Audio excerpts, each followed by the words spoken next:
And right now, the issues of China is they don't have enough women because the family only want the man, the son. The problem is in the future, in 2020, 24 million men will not have women to get married with.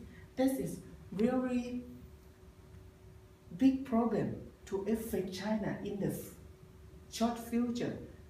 And then I have the video that can show you guys about the first son and one child policy in China.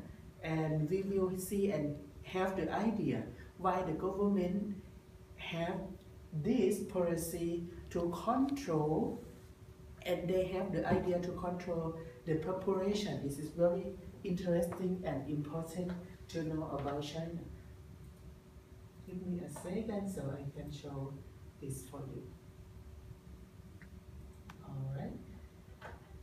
Over the past 35 years, China has attempted to keep its booming population in check by instituting a one-child per family policy. And while more than 3/4 of Chinese citizens support the idea, China is looking to revamp the program into a two-child policy.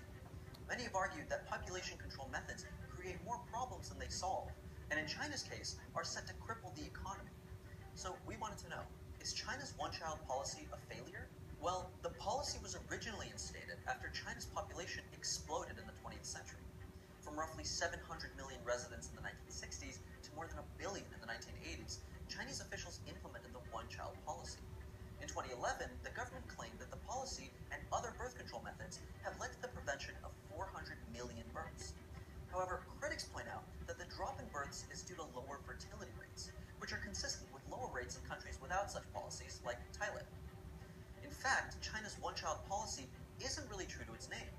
For starters, it only affects about 1/3 of China's population, making exceptions for ethnic minorities and rural residents. It also often does not apply if a couple's first child is female. New rules in 2013 also allowed parents without siblings to have up to 2 children. But despite the limited enforcement, the one-child policy has led to severe imbalances in Chinese society. Women are often pressured into having abortions if pregnant with a second child, as the penalty ranges from a fine to even losing your job. In 2013, China's health ministry revealed that more than 300 million abortions have been performed to maintain the one-child policy. Another major problem is that the system of fining violators means that wealthy residents are able to have many children, while the impoverished are penalized. Perhaps the worst side effect of the policy has been referred to as the missing women problem.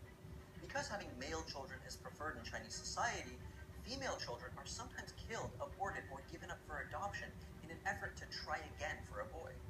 This phenomenon was calculated in 1990 to be responsible for at least 50 million missing women in China, as well as 100 million worldwide. The policy also creates an extremely difficult situation for parents and their children, known as the 4-2-1 problem. Chinese society stresses that children are to take care of their aging relatives, but with the one-child policy, a single person ends up responsible for both parents and all 4 grandparents, creating tremendous strain with no siblings to help. The shrunken youth demographic, comprised overwhelmingly of males, is also poised to severely diminish the economy as larger, older generations retire. Although the elderly only comprise about 12% of the population, by 2050, they're expected to represent a full third. China's one-child policy, like many government-sanctioned forms of population control, has led to severe negative effects, and even human rights abuses. So, with 1.3 billion people representing the most populated country on Earth, is it safe to say that the one-child policy is a failure? Obviously, yes. But besides the one-child policy, there are many aspects of Chinese culture that are massively misunderstood. To learn about some of these misunderstandings, check out this video by Seeker Daily. If you're interested in how other countries have tried population control, Alright, this is the kind of idea that about the issues of the Chinese women that I talk about. I believe that everyone in the world don't want to have any problem in their life. Also, the women in China also. So everyone should understand and give them a good opportunity to have a better life. However, right now, the problem like that is disappear. We can say it's disappear, but they might have just a little bit problem in their country. I mean the problem that I talked about before. And right now, I have heard from my friend, also Chinese people, that they don't have something like this anymore.